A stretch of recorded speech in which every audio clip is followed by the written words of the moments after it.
Hello guys, literature में DG में आप सभी का बहुत बहुत स्वागत है।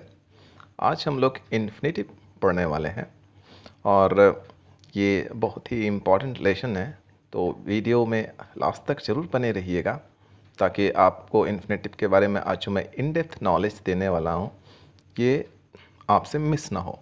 और दूसरी बात, एक ख़ास बात मैं ये कह दूँ कि देखो, ये इन्फिनेटिव ऐसा लेसन है ना कि अगर इसे आपने अच्छे से समझ लिया तो समझ लो कि आधी अंग्रेजी बोलना तो आप आज ही सीख गए। इसलिए वीडियो में लास्ट तक ज़रूर बने रहिएगा अगर इंग्लिश सीखना चाहते हैं तो। ओके, तो चलिए शुरू करते हैं बिना विलंब किए आज का लेसन इन्फिनेटिव।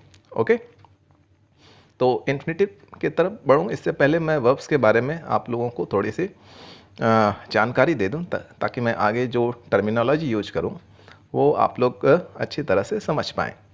तो देखिए, वर्ब्स के जो है ना वो टाइम एंड टेंस के बेसिस पे 3 बेसिक्स फॉर्म होते हैं।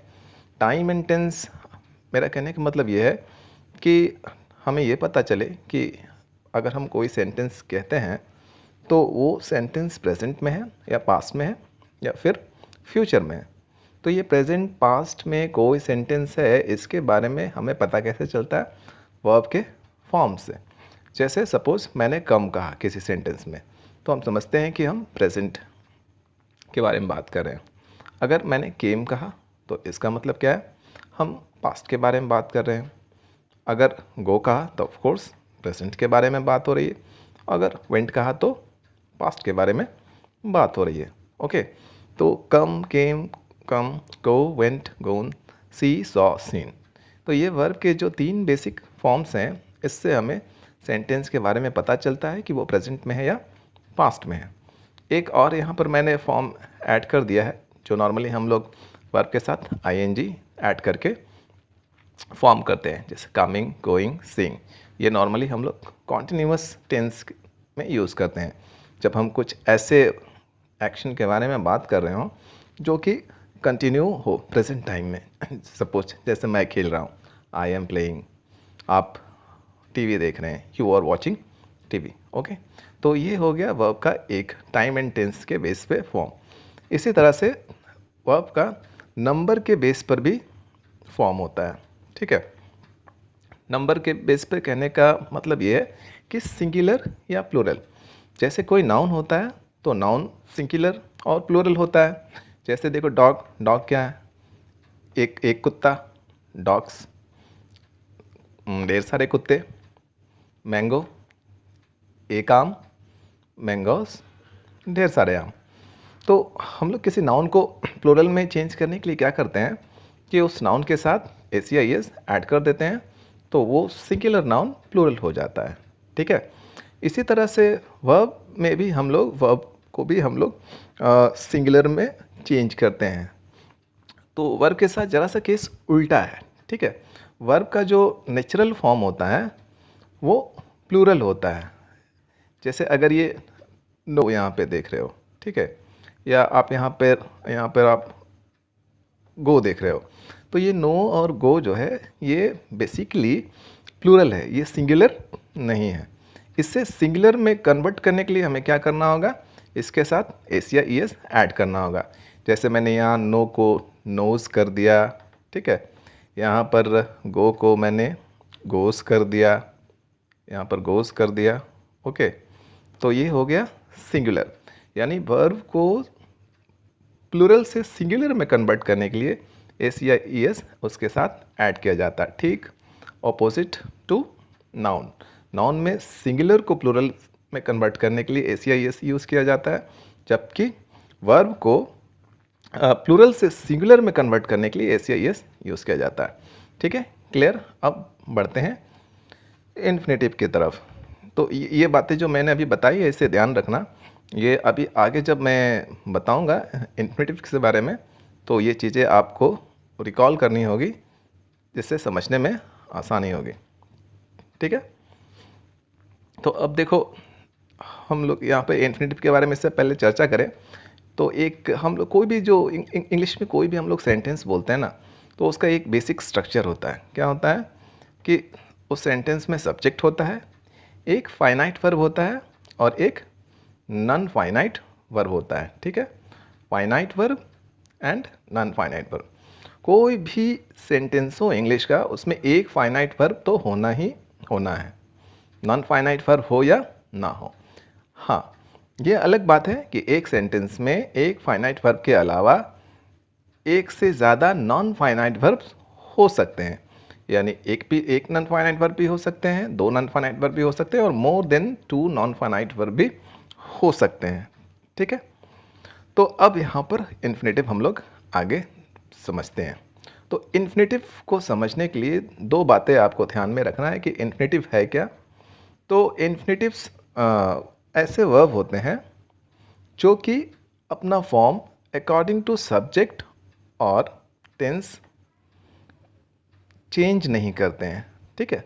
Verb that does not follow subject and tense, यानी ये जो इन्फिनेटिव्स ऐसे वर्ब्स के फॉर्म होते हैं जो कि इंडिपेंडेंट होते हैं, इसका सब्जेक्ट और टेंस से कोई लेना देना नहीं होता है। जबकि फाइनाइट वर्ब कैसे होते हैं, ये फाइनाइट वर्ब ऐसे वर्ब होते हैं जो कि इंडिपेंडेंट नहीं होते हैं, इनका सब्जेक्ट और टेंस से गहरा संबंध होता है।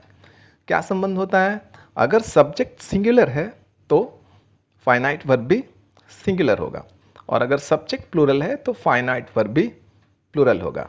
यही संबंध है फाइनाइट वर्ब और सब्जेक्ट के साथ, ओके। जबकि नॉन फाइनाइट के साथ ऐसा कोई बंधन नहीं है। नॉन फाइनाइट वर्ब सब्जेक्ट और टेंस से बिल्कुल इंडिपेंडेंट है इसका फॉर्म, ओके।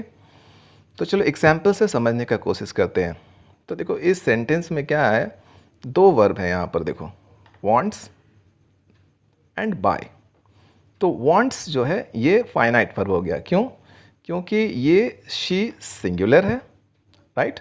इसीलिए वांट्स ने अपना फॉर्म चेंज कर लिया, ये भी सिंगुलर हो गया। अभी थोड़ी देर पहले मैंने आपको बताया था कि वर्ब एस या ई एस ऐड करके खुद से सिंगुलर बन जाते हैं, ओके। वर्ब बेसिकली प्लूरल होते हैं, एस या ई एस ये ऐड करके खुद के साथ सिंगुलर बन जाते हैं। तो सी ये सिंगुलर है, तो यहाँ पर ये वांट्स ने भी, वांट ने अपने आप को सिंगुलर में कन्वर्ट कर लिया, लेकिन बाय ने ऐसा अपने साथ कुछ नहीं किया, ओके। तो बाय यहाँ पर नॉन फाइनाइट हो गया और वांट्स यहाँ पर क्या हो गया, फाइनाइट वर्ब हो गया, क्लियर। दूसरे एग्जाम्पल में देखते हैं, my parents wanted me to become an engineer, right. इसमें भी दो वर्ब हैं, एक वॉन्टेड और दूसरा बिकम। वॉन्टेड क्या है, वॉन्टेड अपने आप को अकॉर्डिंग टू टेंस चेंज कर लिया, क्योंकि ये सेंटेंस पास्ट को डिनोट कर रहा है, इसलिए वॉन्ट अपने आप को चेंज करके वॉन्टेड हो गया, ताकि सामने वाले को या जो भी लिसनर है उसे पता चले कि पास्ट के बारे में बात हो रही है, ओके, पास्ट एक्शन के बारे में बात हो रही है। लेकिन यहाँ पर बिकम देखो अपने आप को चेंज नहीं किया, ओके। बिकम अभी भी प्रेजेंट फॉर्म में ही है, राइट। ये बिकम नहीं हो गया, ठीक है। तो इस एग्जाम्पल में क्या देख रहा है, इस एग्जाम्पल में देख रहे हैं, इस एग्जाम्पल में हमने देखा कि यहाँ बाय ने अपने आप को अकॉर्डिंग टू सब्जेक्ट चेंज नहीं किया, और इस एग्जाम्पल में हम क्या देख रहे हैं कि यहाँ पर बिकम ने अकॉर्डिंग टू टेंस अपने आप को चेंज नहीं किया, जबकि ये वांटेड है, वांटेड ने अपने आप को चेंज कर लिया, क्लियर। तो फाइनाइट वर्ब वो वर्ब है जो according to time and tense खुद को बदल लेते हैं, जबकि नॉन फाइनाइट वर्ब वो है या इन्फिनेटिव्स ऐसे वर्ब हैं जो कि अपने आप को अकॉर्डिंग टू सब्जेक्ट और टेंस चेंज नहीं करते हैं। तो अब प्रश्न उठता है कि आखिर इसका इस्तेमाल है क्या। तो इसका इस्तेमाल अब मैं आपको बताने जा रहा हूँ, तो ध्यान से सुनिएगा, ओके। तो मैं आपको लिए चलता हूँ यहाँ से अगली स्लाइड में, राइट। तो इन्फिनेटिव का पहला यूज़ क्या है कि ये फाइनाइट वर्ब को डिस्क्राइब करने का काम में आता है, ठीक है। जब भी किसी फाइनाइट वर्ब को हमें डिस्क्राइब करना होता है, डिस्क्राइब करना मीन्स व्हाट, कि वो फाइनाइट वर्ब के बारे में आगे हम कुछ इन्फॉर्मेशन देना चाहते हैं, यही तो हो गया डिस्क्राइब करना। जैसे सपोज मैंने कहा, सपोज मैं कहता हूँ सपोज मैं कह रहा हूँ, मैंने कहा काव, ठीक है। अब काव को मैं थोड़ा सा डिस्क्राइब करना चाहता हूँ, तो मैं कैसे कर सकता हूँ? बिग काव। तो ये काव का फर्दर डिस्क्रिप्शन हो गया। काव तो है लेकिन कैसा काव है? बिग काव है, ठीक है। उसके बाद और कुछ डिस्क्राइब करना चाहता हूँ तो बिग के साथ मैं यहाँ पर ब्राउन ऐड कर देता हूँ, ठीक है। ये फर्दर डिस्क्रिप्शन हो गया, बिग ब्राउन काव। यानी कि यहाँ पर काव को डिस्क्राइब करने के लिए मैंने दो वर्ड का इस्तेमाल किया, एक बिग और दूसरा ब्राउन। ये दोनों क्या है? ये दोनों एडजेक्टिव हैं। तो यहाँ पर काव को डिस्क्राइब करने के लिए मैंने बिग और ब्राउन का यूज़ किया है। इसी तरह से जिस तरह से काव को डिस्क्राइब करने के लिए यहाँ पर बिग और ब्राउन का यूज़ किया गया है, इसी तरह से फाइनाइट वर्ब को डिस्क्राइब करने के लिए इन्फिनेटिव का या नॉन फाइनाइट वर्ब का यूज़ होता है, ठीक है। क्लियर? तो अब यहाँ पर देखते हैं, एग्जाम्पल समझते हैं। तो पहला यहाँ पर हम लोग जो यहाँ पर जो मैं आपको बताने जा रहा हूँ वो present form of verb. Okay, अभी थोड़ी देर पहले बताया वर्ब के 3 फॉर्म है, प्रेजेंट, पास्ट, पास्ट पार्टिसिपल। तो यहाँ पर वर्ब का जो प्रेजेंट फॉर्म है वो हम लोग कब यूज़ करते हैं किसी फाइनाइट वर्ब को डिस्क्राइब करने के लिए, ये मैं आपको बता रहा हूँ, ठीक है। तो फर्स्ट फॉर्म हम तभी यूज़ करते हैं जब हमें डिस्क्राइब करना पड़ता है व्हाट और वाई, ठीक है। कोई फाइनाइट वर्ब है और हम उस फाइनाइट वर्ब के बारे में व्हाट और वाई को डिस्क्राइब करना चाह रहे हैं। व्हाट और वाई, व्हाट और वाई का मतलब क्या समझा आपने? व्हाट और वाई को अगर मैं थोड़े और एलाबोरेट करना चाहूँ तो थोड़ा एलाबोरेट करके मैं कह सकता हूँ कि पर्पस एंड रीज़न। ओके, तो पर्पस और अगर रीज़न आपको बताना हो तो क्या करते हैं हम लोग? वर्ब का जो फर्स्ट फॉर्म है उसका यूज़ करते हैं, ठीक है। For example, I want. Okay, I want. अब फर्दर आपको डिस्क्रिप्शन देना है, डिस्क्राइब करना है व्हाट डू यू वांट, ठीक है। आई वांट, मैं चाहता हूँ। मैं क्या चाहता हूँ अगर ये मुझे बताना है तो मुझे क्या वांट को तो डिस्क्राइब करना होगा ना, मैं चाहता हूँ, क्या चाहता हूँ, राइट। तो दूसरे एग्जाम्पल में देखो मैंने डिस्क्राइब किया है, I want to talk to you. I want what? I want to talk to you, मैं आपसे बात करना चाहता हूँ। यहाँ पर मैंने वांट को क्या कर दिया? डिस्क्राइब कर दिया, ठीक है। दूसरा एग्जाम्पल देखते हैं। दूसरा एग्जाम्पल क्या है? सपोज आई वॉज हैप्पी, मैं खुश था। Why were you happy? आप क्यों खुश थे? अगर आप डिस्क्राइब करना चाहते हैं रीज़न, ठीक है आप खुश थे लेकिन आपके खुश होने का कोई रीज़न तो होगा। तो अगर आप रीज़न डिस्क्राइब करना चाहते हैं तो फिर से आपको फर्स्ट फॉर्म यूज़ करना होगा, ठीक है। यानी कि सेंटेंस आपका क्या होगा फर्दर डिस्क्रिप्शन के? I was happy to know that you were alive. I was happy to know that you were alive. मैं खुश था ये जान करके कि आप जिंदा थे। Okay, I was happy to know that you were alive. Clear? तो जब भी किसी फाइनाइट वर्ब को डिस्क्राइब करना हो और डिस्क्रिप्शन का जो डिस्क्रिप्शंस का जो क्राइटेरिया होना चाहिए वो क्या होना चाहिए कि आप कोई पर्पस या रीज़न डिस्क्राइब करना चाहते हैं। तो जब भी आप पर्पस और रीज़न डिस्क्राइब करना चाहते हैं तो हमेशा वर्ब के आप फर्स्ट फॉर्म को यूज़ करेंगे और टू के साथ यूज़ करेंगे। किसके साथ? टू के साथ यूज़ करेंगे। यानी कि इसको मैं यहाँ पर और थोड़ा सा क्लियर कर दूँ, verb with two. Okay, verb with to, that means verb with to, verb with to means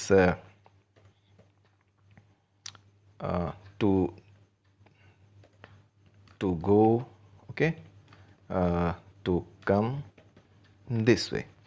तो जब भी पर्पस और रीज़न डिस्क्राइब करना होता है किसी फाइनाइट वर्ब का, तो हम लोग वर्ब को टू के साथ यूज़ करते हैं, वर्ब के पहले फॉर्म को टू के साथ, right?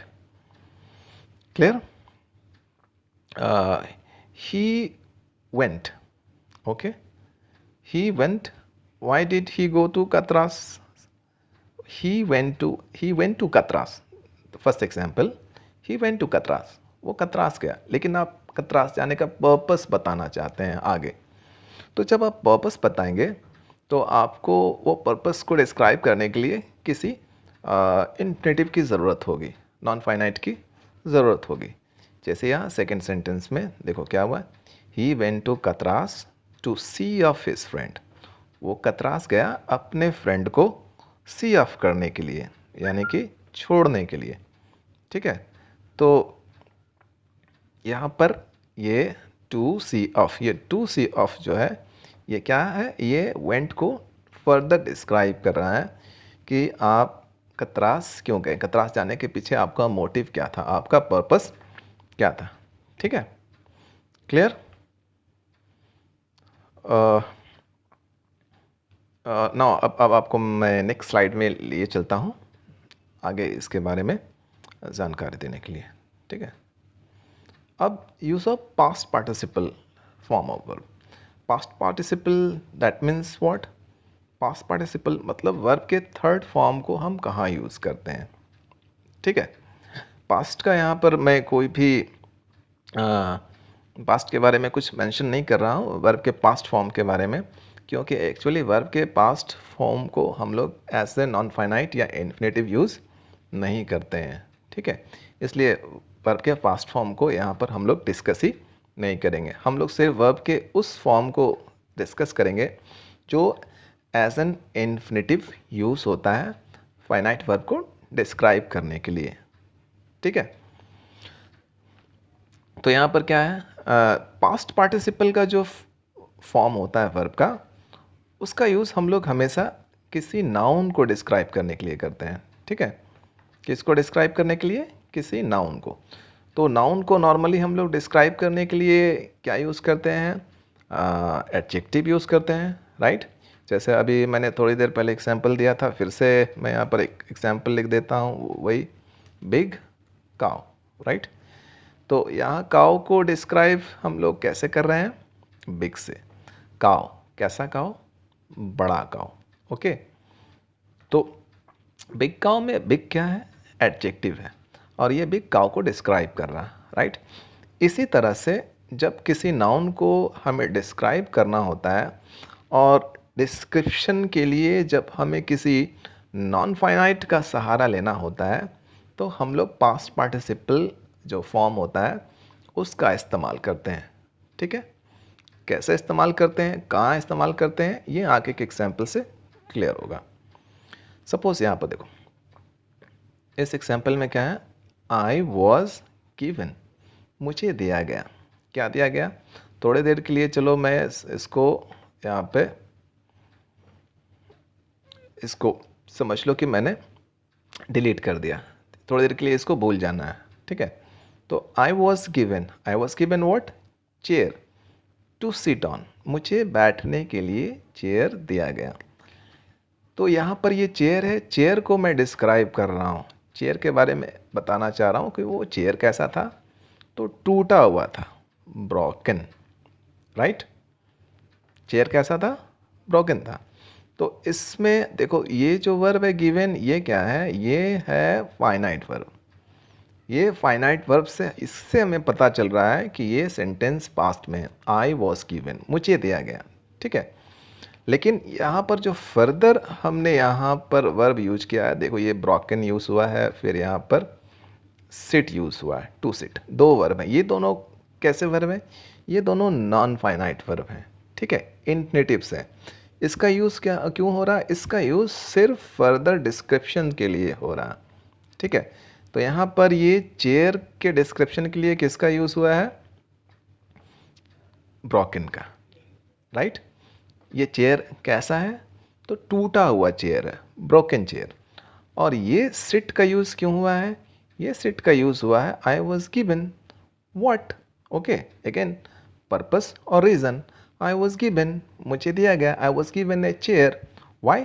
Reason, the reason is to sit on, बैठने के लिए दिया गया, राइट।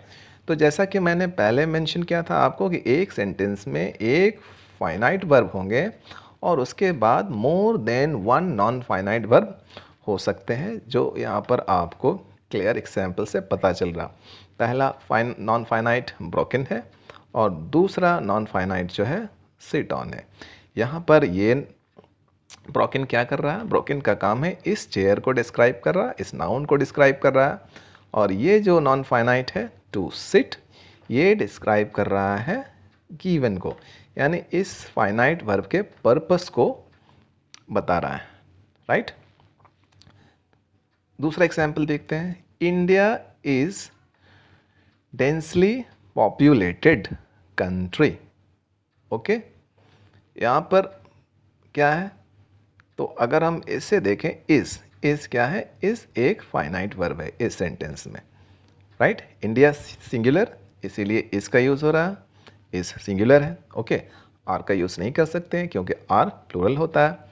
इंडिया इज, ये सिंगुलर हो गया। अब जो आगे वर्ब आ रहा है ये वाली पॉपुलेटेड, ओके, ये क्या हो जा रहा? ये डिस्क्राइब कर रहा है, किसे डिस्क्राइब कर रहा? कंट्री को, ठीक है। कंट्री, कैसा कंट्री? पॉपुलेटेड, यानी कि जहाँ पे बहुत ज़्यादा आबादी है, डेंसली पॉपुलेटेड कंट्री, राइट। तो यहाँ ये सेंटेंस हमारा किस टेंस में है? पास्ट प्रेजेंट टेंस में है। इंडिया इज़, ये क्लियरली पता चल रहा है कि ये प्रेजेंट टेंस में है। लेकिन यहाँ पर ये देखो पॉपुलेटेड, ये क्या है? ये पास्ट पार्टिसिपल फॉर्म है। अगर इसका हम लोग प्रेजेंट फॉर्म के बारे में अगर बात करें तो पॉपुलेट होगा, राइट। Populate, populated, populated. लेकिन यहाँ पर क्या हुआ है? यहाँ पर ये प्रेजेंट फॉर्म प्रेजेंट टेंस में है, लेकिन ये कौन सा फॉर्म है? पास्ट पार्टिसिपल फॉर्म है, क्योंकि इसका सब्जेक्ट से कोई मतलब नहीं है और टेंस से कोई मतलब नहीं है। नॉन फाइनाइट हमेशा सब्जेक्ट और टेंस से इंडिपेंडेंट होता है, राइट। तो पॉपुलेटेड यहाँ पे कंट्री को डिस्क्राइब कर रहा है। नेक्स्ट एग्जाम्पल देखते हैं। You have to complete the project in given time frame, right. तो यहाँ पर क्या है? ये हैव जो है ये पहला वर्ब हो गया, ये फाइनाइट वर्ब हो गया, ठीक है। इससे पता चल रहा है कि ये टेंस प्रेजेंट टेंस में है, राइट।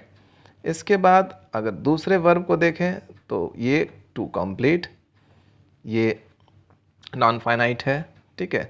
तीसरे वर्ब को देखें तो गिवन, ये भी क्या है? ये भी नॉन फाइनाइट है, क्योंकि ये सेंटेंस एक्चुअली प्रेजेंट टेंस में है, लेकिन यहाँ गिवन ये पास्ट पार्टिसिपल फॉर्म में है, राइट।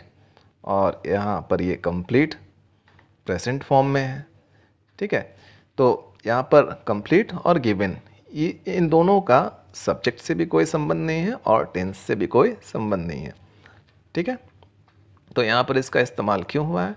तो यहाँ पर ये टू कंप्लीट क्या है? ये टू कंप्लीट फर्दर हैव को डिस्क्राइब कर रहा है। यू हैव, तुम्हारे पास, और तुम्हें, क्या तुम्हें? तो you have to complete the project, तुम्हें प्रोजेक्ट कंप्लीट करना है, ओके। फर्दर यहाँ पर क्या है? ये टाइम है, तो टाइम को डिस्क्राइब कर रहा है, कैसा टाइम में? तो गिवन टाइम में। गिवन टाइम दैट मीन्स जो टाइम आपको दिया गया है, जो टाइम आपको मिला है, उस टाइम फ्रेम में आपको कंप्लीट करना है। तो अगर इस सेंटेंस का मैं पूरा मतलब कहूँ तो ये होगा कि आपको प्रोजेक्ट को दिए हुए समय में पूरा करना है, ठीक है। नेक्स्ट एग्जाम्पल में आते हैं हम लोग। यहाँ पर क्या है? आई फाउंड, आई फाउंड, ये फाउंड हो गया हमारा फाइनाइट वर्ब। इससे ये क्लियर हो गया कि ये सेंटेंस पास्ट में है। नॉर्मली आई फाउंड का मीनिंग क्या होगा? मुझे मिला, राइट, मुझे मिला। लेकिन अब यहाँ पर हम आते हैं तो ये लॉस्ट, तो ये लॉस्ट पास्ट पार्टिसिपल का फॉर्म है। तो ये एक्चुअली में इसका इस सब्जेक्ट से और इस टेंस से कोई लेना देना नहीं है इस सेंटेंस का, क्योंकि फाउंड क्या है? फाउंड यहाँ पर वर्ब का सेकंड फॉर्म है, राइट। Find, found, found. तो अगर इसका सब्टेंस से कोई लेना देना होता तो ये भी सेकंड फॉर्म होता। हालांकि लूज का भी थर्ड फॉर्म और सेकंड फॉर्म सेम होता है, लॉस्ट लॉस्ट ही होता है, लेकिन यहाँ पर ये क्या है, ये पास्ट पार्टिसिपल फॉर्म है, ठीक है। तो अब यहाँ पर ये क्या है, लॉस्ट क्या कर रहा है, ये लॉस्ट इस चाइल्ड को डिस्क्राइब कर रहा है, ठीक है। कैसा चाइल्ड, तो लॉस्ट चाइल्ड दैट मीन्स खोया हुआ बच्चा। तो इसका अगर मैं कंप्लीट मीनिंग कहूँ तो I found my lost child 20 years later. मैंने अपने खोए हुए बच्चे को 20 साल बाद पाया, यानी मेरा खोया हुआ बच्चा 20 साल बाद मुझे मिला, राइट। अब दूसरे अगले एग्जाम्पल को देखते हैं। Books once sold will not be returned, right. यहाँ पर ये क्या है, ये सोल्ड जो है ये किसको डिस्क्राइब कर रहा है, ये बुक को डिस्क्राइब कर रहा है। कैसा बुक, बुक्स वंस सोल्ड, जो बुक एक बार बिक गया है, राइट। बुक के बारे में डिस्क्राइब हो रहा है कि जो बुक एक बार बिक गया है विल नॉट बी रिटर्न्ड, उसे वापस नहीं लिया जाएगा, या इसे दूसरे शब्दों में कहें तो बिका हुआ बुक वापस नहीं होगा, राइट। तो इसको थोड़ा सा समझने के लिए और हम लोग क्या कर सकते हैं, इस सोल्ड को पहले हम लोग पुट कर देंगे, ठीक है। Sold books will not be return, but ये थोड़ा अच्छा साउंड नहीं करेगा, ठीक है। तो books once sold will not be return, तो यहाँ पर ये सोल्ड जो है ना, ये बुक को डिस्क्राइब कर रहा है, ठीक है। अब यहाँ पर देखो स्टॉलन मनी, ठीक है। Stolen money can never give you peace. चुराया हुआ पैसा, या यूं कहें चोरी का पैसा आपको कभी भी सुख नहीं दे सकता है। तो this sentence is obviously in present, okay. तो यहाँ पर ये कैन आपको बता रहा है कि ये सेंटेंस प्रेजेंट में है, राइट। लेकिन यहाँ पर ये अपने आप को प्रेजेंट फॉर्म में नहीं रख रहा, क्योंकि स्टॉलन किसका पास्ट पार्टिसिपल फॉर्म है, स्टील का। Steel, stall, stolen. तो यहाँ स्टील क्या कर रहा है, ये स्टॉलन जो है ये मनी को डिस्क्राइब कर रहा है। पैसा, कैसा पैसा, चोरी किया हुआ पैसा, ठीक है, यानी कि चुराया हुआ पैसा। Stolen money can never give you peace, चुराया हुआ पैसा आपको कभी भी शांति नहीं दे सकता है, राइट। तो ये एक कंडीशन हो गया जब हम लोग पास्ट पार्टिसिपल फॉर्म का यूज़ करते हैं। कब, जब किसी नाउन को डिस्क्राइब करना होता है हमें, ठीक है, यानी कि एज एन एडजेक्टिव हम लोग यूज़ करते हैं पास्ट पार्टिसिपल फॉर्म को किसी नाउन को डिस्क्राइब करने के लिए, ठीक है। दूसरे पॉइंट पर आते हैं, कब हम लोग यूज़ करते हैं पास्ट पार्टिसिपल फॉर्म का, ठीक है। When the subject of a sentence causes someone or something to receive an action, okay. When subject of a sentence causes someone or something to receive an action, यानी कि एक sentence में कोई subject है, वो कारण बन रहा है किसी ऑब्जेक्ट का कोई एक्शन को रिसीव करने का, ठीक है। इस एग्जाम्पल से समझते हैं तो ज़्यादा बेहतर आपको समझ में आएगा, ओके। जैसे यहाँ पे देखो क्या है example, I have him arrested, okay, I have him arrested. इस सेंटेंस का मतलब क्या हुआ, इस सेंटेंस का मतलब हुआ कि मैं उसे अरेस्ट करवाता हूँ, ठीक है, मैं उसे अरेस्ट करवाता हूँ।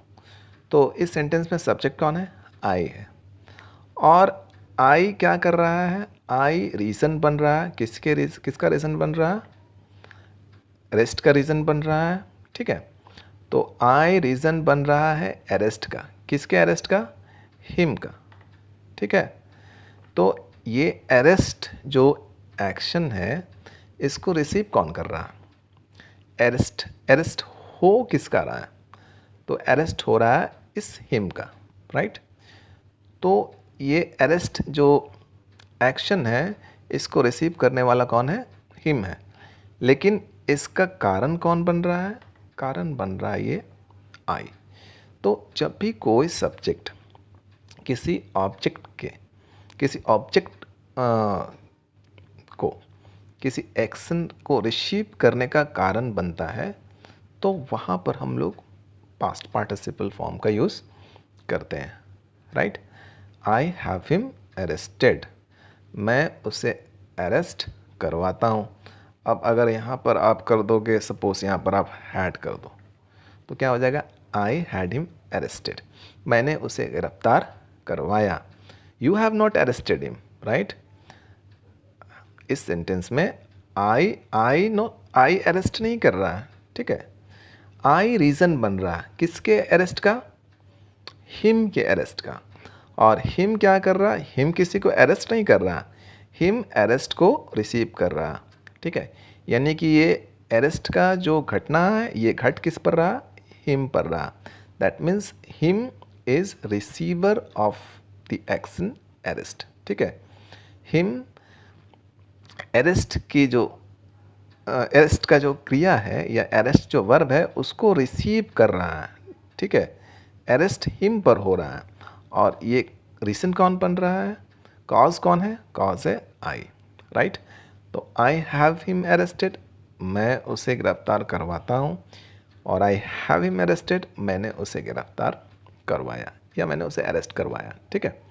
दूसरा एग्जाम्पल यहाँ देखते हैं। You must have to get this letter typed today. Okay, यहाँ पर क्या है कि आपको ये लेटर आज ही टाइप करवाना है। तो यहाँ पर क्या है? यू क्या है? यू सब्जेक्ट है और यू रीज़न बन रहा है। किस चीज़ का रीज़न बन रहा है? तो रीज़न बन रहा है इस लेटर के टाइप करवाने का, राइट? इस लेटर को टाइप करवाने का रीज़न कौन है? इस लेटर को टाइप करवाने का रीज़न ये यू है, ठीक है? क्योंकि सेंटेंस से ये साफ क्लियर है, you have to get this letter type today, तुम्हें ये लेटर आज टाइप करवाना है। ओके, तो ये टाइपिंग करवाने वाला आदमी कौन है? यू है। लेकिन ये यू खुद से तो टाइप कर नहीं रहा है लेटर, ये किसी से टाइप करवा रहा है। क्या टाइप करवा रहा है? लेटर टाइप करवा रहा है। लेकिन ये लेटर टाइपिंग जो हो रहा है, तो ये टाइपिंग का जो एक्शन है, टाइपिंग का ये जो वर्ब है, इसको रिसीव कौन कर रहा है? इस एक्शन को टाइप हो किस पे रहा है? तो लेटर पे हो रहा है। ओके, तो टाइपिंग घट किस पे रहा? लेटर पे घट रहा है ना? तो इसलिए यहाँ पर रिसीव कौन कर रहा है टाइपिंग के एक्शन को? लेटर। तो यहाँ पर ये हो गया, you must have to get this letter type today, आपको ये लेटर को आज हर हाल में या ज़रूर टाइप करवाना है, ठीक है? तो इन शॉर्ट क्या है कि जब कोई सब्जेक्ट रीज़न बनता है किसी ऑब्जेक्ट को कोई एक्शन रिसीव करने का, तो उस कंडीशन में हम लोग क्या करते हैं? पास्ट पार्टिसिपल के फॉर्म का यूज़ करते हैं, ठीक है? एक एग्जाम्पल और देख लेते हैं, क्लियर हो जाएगा। Shahjahan got the Taj Mahal built. यहाँ पर गॉट क्या है? गॉट फाइनाइट वर्ब है, ठीक है? Shahjahan got get gotten, got से पता चल रहा है कि ये पास्ट टेंस है। लेकिन अब फर्दर हम देख रहे हैं क्या? Shahjahan got the Taj Mahal built. तो इस सेंटेंस का अगर हम लिटरली मीनिंग निकालें, तो इस सेंटेंस का लिटरली मीनिंग यही हो रहा कि शाहजहां ने ताजमहल बनवाया। दैट मीन्स शाहजहां खुद से ताजमहल तो नहीं बनाया ना, ये रीज़न बना ताजमहल बनवाने का। तो यहाँ पर शाहजहां रीज़न बन रहा, क्लियर हो गया। बन क्या रहा? ताजमहल, ठीक है? तो ताजमहल तो ऑब्जेक्ट है, ताजमहल तो कुछ कर नहीं सकता है ना, ताजमहल तो यहाँ पर ऑब्जेक्ट है। लेकिन इस ऑब्जेक्ट पर ये ऑब्जेक्ट कौन सा एक्शन रिसीव कर रहा है? बिल्ड होने का, है ना? ये जो बिल्ट है, ये बिल्ट घट किस पे रहा? ताजमहल पे, राइट? तो यहाँ पर ये ताजमहल क्या हो गया, ये बिल्ट का रिसीवर हो गया, इस एक्शन का रिसीवर हो गया। तो यहाँ भी साफ यहाँ पर क्लियर हो रहा है कि यहाँ पर शाहजहाँ रीज़न है। क्या रीज़न है, तो इस एक्टिविटी को होने का ये जो बिल्ड है, बिल्ड होने का रीजन है, लेकिन इस बिल्ड को रिसीव कौन कर रहा है, ताजमहल रिसीव कर रहा है। ठीक है, तो जब भी कोई सब्जेक्ट किसी एक्शन को रिसीव करने का, किसी ऑब्जेक्ट पे घटने का कारण बनता है, जब भी कोई सब्जेक्ट किसी ऑब्जेक्ट पर किसी एक्शन को घटने का कारण बनता है, उस कंडीशन में हम लोग क्या करते हैं, वर्ब का पास्ट पार्टिसिपल फॉर्म यूज़ करते हैं। और कहाँ यूज़ करते हैं, तो ठीक वो ऑब्जेक्ट जो एक्शन रिसीव कर रहा है उसके बाद करते हैं, उसके पहले नहीं। ठीक है, क्लियर। अब आगे बढ़ते हैं प्रेजेंट पार्टिसिपल के तरफ। प्रेजेंट पार्टिसिपल का यूज़ कहाँ करेंगे, प्रेजेंट पार्टिसिपल मतलब जब वर्ब के साथ हम लोग आईएनजी यूज़ करते हैं वो प्रेजेंट पार्टिसिपल हो जाता है। ठीक है, तो प्रेजेंट पार्टिसिपल का हम लोग यूज़ करते हैं to describe a finite verb. यहाँ पर अभी क्या देखा, अभी हम लोगों ने देखा कि जो पास्ट पार्टिसिपल है उसका यूज़ करते हैं हम लोग नाउन को डिस्क्राइब करने में। ठीक है, और यहाँ पर जो प्रेजेंट पार्टिसिपल है इसका यूज़ करते हैं हम लोग वर्ब को डिस्क्राइब करने में। कौन से वर्ब को, फाइनाइट वर्ब को डिस्क्राइब करने में। और प्रेजेंट पार्टिसिपल का यूज़ कैसा होता है यहाँ पर, तो ये काम करता है बिल्कुल एडवर्ब की तरह। जैसे एडवर्ब किसी वर्ब को डिफाइन डिस्क्राइब करता है ना, उसी तरह से प्रेजेंट पार्टिसिपल भी फाइनाइट वर्ब को डिस्क्राइब करता है। जैसे एग्जांपल के लिए सपोज थोड़ा सा देख लेते हैं, रन। ठीक है, इस रन को डिस्क्राइब करना है मुझे, कैसा, तो run fast, right, run fast, that means suppose हम कहते हैं ही रन्स फास्ट। चलो थोड़ा सा एक सेंटेंस ही लिख लेते हैं। हाँ, ही रन्स फास्ट, वो दौड़ता है, कैसा दौड़ता है, फास्ट, तेज दौड़ता है। हाँ, तो यहाँ पर ये फास्ट क्या कर रहा है, ये फास्ट इस रन को मॉडिफाई कर रहा है, डिस्क्राइब कर रहा है। ठीक है, तो ठीक ऐसा ही काम ये जो प्रेजेंट पार्टिसिपल फॉर्म है वो करता है, वो फाइनाइट वर्ब को इसी तरह से डिस्क्राइब करता है। जैसे एग्जांपल पे आप देखो, ही केम, सपोज आप कह रहे हो ही केम, वो आया, लेकिन अब आप डिस्क्राइब करना चाहते हो वो कैसे आया। ठीक है, कैसे आया जब मैं कह रहा हूँ तो इसका ये मतलब नहीं है कि वो गाड़ी से आया, प्लेन से आया, ये नहीं बताना, उसके आने के तरीके को बताना है। ठीक है, उसके आने के प्रोसेस को नहीं, उसके आने के तरीके को। तो ही कैम रनिंग, ओके, वो आया, कैसे आया, रनिंग, दौड़ता हुआ आया।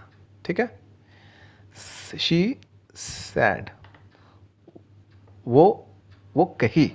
ठीक है, कही, कैसे कही, हाउ डिड शी से, कैसे कही, कहते समय उसका रिएक्शन कैसा था, शी सैड स्माइलिंग, उसने मुस्कुराते हुए कही। ठीक है, तो यहाँ पर ये स्माइलिंग क्या कर रहा है, सैड को फर्दर डिस्क्राइब कर रहा है। ठीक है, कि उसने कैसे कहा, तो उसने मुस्कुराते हुए कहा, राइट। फिर यहाँ पर आते हैं, तो पहला तो हम लोगों ने क्या देखा कि ये वो वर्ब को तो डिस्क्राइब कर रहा, फाइनाइट वर्ब को, और जब फाइनाइट वर्ब को डिस्क्राइब कर रहा तो कैसा डिस्क्राइब कर रहा, तो फाइनाइट वर्ब को डिस्क्राइब कर रहा बिल्कुल एज एन एडजेक्टिव के, एज एन एडवर्ब की तरह। ठीक है, लेकिन जब ये डिस्क्राइब करता है किसी नाउन को भी डिस्क्राइब करना होता है, तब भी हम लोग पास्ट प्रेजेंट पार्टिसिपल फॉर्म का यूज़ करते हैं, लेकिन उस समय वो बिल्कुल एक एडजेक्टिव के जैसा काम करता है, राइट। और एडजेक्टिव का कहाँ यूज़ होता है, एडजेक्टिव हमेशा नाउन के पहले आता है। जैसे याद करें, काव, कैसा काव, बिग काव। ठीक है, बिग ब्राउन काव। तो एडजेक्टिव हमेशा जिस नाउन को डिस्क्राइब करना होता है ठीक उसके पहले आता है। तो यहाँ पर भी ठीक इसी तरह से प्रेजेंट पार्टिसिपल फॉर्म का हम लोग जब किसी नाउन को डिस्क्राइब करने के लिए यूज़ करेंगे तो ठीक उसके पहले करेंगे जिस नाउन को डिस्क्राइब करना है। जैसे यहाँ पर एग्जाम्पल देखते हैं। Okay, he RAM into a moving truck. थोड़ी देर के लिए चलो मूविंग यहाँ हटा देते हैं, तो क्या आता है, ही रैम्ड इनटू अ ट्रक, वो एक ट्रक से टकरा गया। ठीक है, अब ट्रकों को डिस्क्राइब करना, वो ट्रक कैसा था, तो truck moving truck, that means चलता हुआ ट्रक, दैट मीन्स वो ट्रक कहीं पर पार्क नहीं था बल्कि वो ट्रक चल रहा था और उसी दौरान वो उससे टकरा गया। He rammed into a moving truck. दूसरे एग्जाम्पल को देखते हैं। शी बोर्डेड, वो चढ़ी। ठीक है, कहाँ चढ़ी, ट्रेन में। कैसे ट्रेन में, ट्रेन का उस समय क्या था कंडीशन, तो ट्रेन चल रही थी। ठीक है, तो ट्रेन को यहाँ पर डिस्क्राइब किया जा रहा है, रनिंग ट्रेन। शी बोर्डेड और रनिंग ट्रेन, वो चलती ट्रेन में चढ़ी। ठीक है, he prayed. Okay, he prayed, ये ही प्रेड, उसने प्रार्थना किया। तो प्रेड क्या हो गया, ये तो फाइनाइट वर्ब हो गया। किससे प्रार्थना किया, टू गॉड। ठीक है, उसके बाद क्या है, टू सी, ये सी दूसरा नॉन फाइनाइट हो गया। तो ये तो ही प्रेड को फर्दर डिस्क्राइब कर रहा है। तो प्रेड करने का वो क्यों प्रेड कर रहा है या किस लिए प्रेड कर रहा है, तो he prayed to God to see. ठीक है, तो वो गॉड को प्रेयर कर रहा है कुछ देख करके। ठीक है, दैट मीन्स प्रे करने का रीज़न क्या है, कुछ देखना, कुछ देख करके वो। तो पहले ही मैंने बताया था स्टार्ट में ही कि जब भी रीज़न या पर्पस हमें बताना है तो विद टू का यूज़ करते हैं, right. He prayed to go to see a star. ठीक है, उसने स्टार को देख करके प्रार्थना किया। स्टार के बारे में डिस्क्राइब कर रहे हैं, कैसा स्टार है, तो फॉलिंग स्टार। फॉलिंग का मतलब गिरता हुआ स्टार, यानी कि गिरते हुए तारा को, टूटता हुआ तारा देख करके लोग करते हैं ना भगवान से प्रार्थना, कुछ मांगते हैं ताकि विश पूरी हो जाए। तो यहाँ पर ये वही उसी एग्जाम्पल को सेट कर रहा है। स्टार कैसा स्टार है, फॉलिंग स्टार, राइट। तो यहाँ पर स्टार को ये डिस्क्राइब कर रहा है। ठीक है, अब आ जाते हैं यूज़ ऑफ बेयर इन्फिनेटिव। ठीक है, यूज़ ऑफ बेयर इन्फिनेटिव का मतलब क्या है कि जिस इन्फिनेटिव के साथ हम लोग टू का यूज़ नहीं करते। जैसे यहाँ पर हमने टू का यूज़ किया ना, टू सी। ठीक है, और इससे पहले भी बहुत सारे एग्जाम्पल का चर्चा किया था हमने, जैसे कि I am happy to see you, मैं तुम्हें देख करके खुश हूँ। I want to buy a car, मैं एक गाड़ी खरीदना चाहता हूँ। ठीक है, यहाँ पर अपने पर्पस को क्लियर कर रहा हूँ। तो बेयर इन्फिनेटिव्स ऐसे इन्फिनेटिव्स होते हैं जहाँ पर टू का यूज़ नहीं होता है। ठीक है, बिना टू के हम लोग वर्ब के फर्स्ट फॉर्म को यूज़ करते हैं। वो कैसे कंडीशन में करते हैं वो देख लेते हैं। तो पहले कंडीशन क्या है, to express an action which is caused by some agent. ऐसा एक्शन, ऐसा वर्ब जो किसी एजेंट के होने के वजह से हो रहा। ठीक है, किसी एजेंट की वजह से कहने का क्या मतलब है कि कोई वो काम खुद से नहीं कर रहा बल्कि somebody is pushing him to do that work. उस काम को करने के लिए कोई उसे फोर्स कर रहा। ठीक है, यानी कि उस एक्टिविटी को करने के लिए कोई एक दूसरा व्यक्ति है जो कि रीज़न बन रहा है। ठीक है, एग्जाम्पल से समझते हैं, ज़्यादा बेहतर समझ में आएगा। His song made us cry. ठीक है, उसके गाने ने हम लोगों को रुला दिया। ठीक है, तो यहाँ पर क्राई कौन है, कौन कर रहा है, क्राई करने वाले हैं ये अस, यानी कि हम लोग। लेकिन हम लोग रो रहे हैं लेकिन खुद से नहीं रो रहे हैं। ठीक है ना, कोई एक है जो हमें रुला रहा है, हमारे रोने का कोई कारण बन रहा। कौन कारण बन रहा है, तो हिज सॉन्ग, किसी का गीत। तो ये किसी का गीत क्या कर रहा है, रीज़न बन रहा है किसका रोने का, हमारे रोने का। दैट मीन्स हम खुद से रो नहीं रहे हैं, बल्कि कोई एजेंट है जो हमें रोने पर मजबूर कर रहा है। तो वो एजेंट कौन है? His song. His song and us cry. तो यहाँ पर देखो टू क्राई का यूज़ नहीं कर रहे हैं हम लोग, ठीक है। जब भी कोई एजेंट रीज़न बनेगा किसी काम के होने का, तो वहाँ पर हम लोग पेयर इन्फिनिटिव का यूज़ करते हैं, ठीक है। दूसरा एग्जाम्पल यहाँ पर देखते हैं further. You make every one laugh. You make every one laugh, that means तुम सभी को हंसा देते हो। तो यहाँ पर हंस कौन रहा? ये हंसने वाला है एवरीवन, बट इसके हंसने का रीज़न कौन बन रहा है? ये यू बन रहा है। You is the agent. ये यू वो एजेंट है जो कि एवरीवन को हंसा रहा है या एवरीवन को हंसाने का रीज़न बन रहा है। यू मेक एवरीवन लाफ, तुम सभी को हंसा देते हो, ठीक है। दूसरा कहाँ यूज़ करते हैं हम लोग? To express an action noticed by a subject.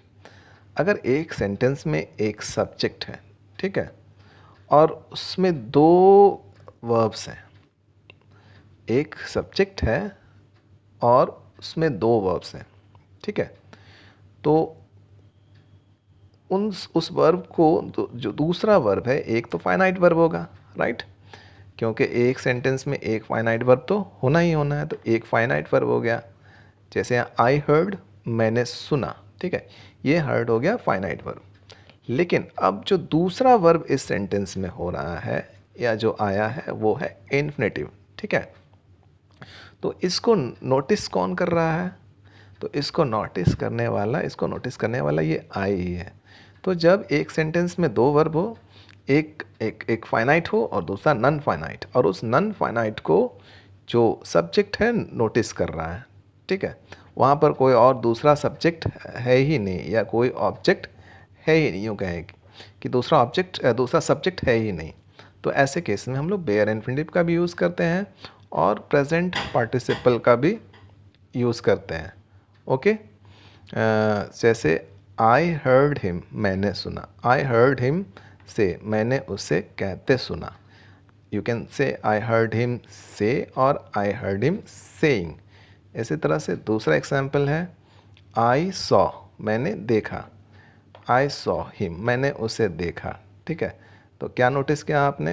तो आई सॉ हिम कम, मैंने उसे आते हुए नोटिस किया। तो यहाँ कम या कमिंग दोनों में से कोई भी यूज़ कर सकते हैं। आई सॉ हिम कम, मैंने उसे आते हुए देखा। कैसे, कहाँ से आते हुए देखा? थ्रू विंडो, खिड़की से होकर के आते हुए देखा, राइट। तो आज का हमारा ये इन्फिनेटिव का वीडियो यहीं पर ख़त्म होता है। अगर इसमें किसी तरह के आप लोगों के पास कोई डाउट्स रह गए हों तो कमेंट बॉक्स में कमेंट कीजिए, मैं अगले वीडियो में उसे क्लैरिफाई करने की कोशिश करूँगा। अगर आप लोगों को वीडियो पसंद आया है तो लाइक करें और सब्सक्राइब करें, ताकि मुझे मोटिवेशन मिलता रहे और मैं आप लोगों के लिए वीडियोस पोस्ट करता रहूँ। Thank you, bye bye.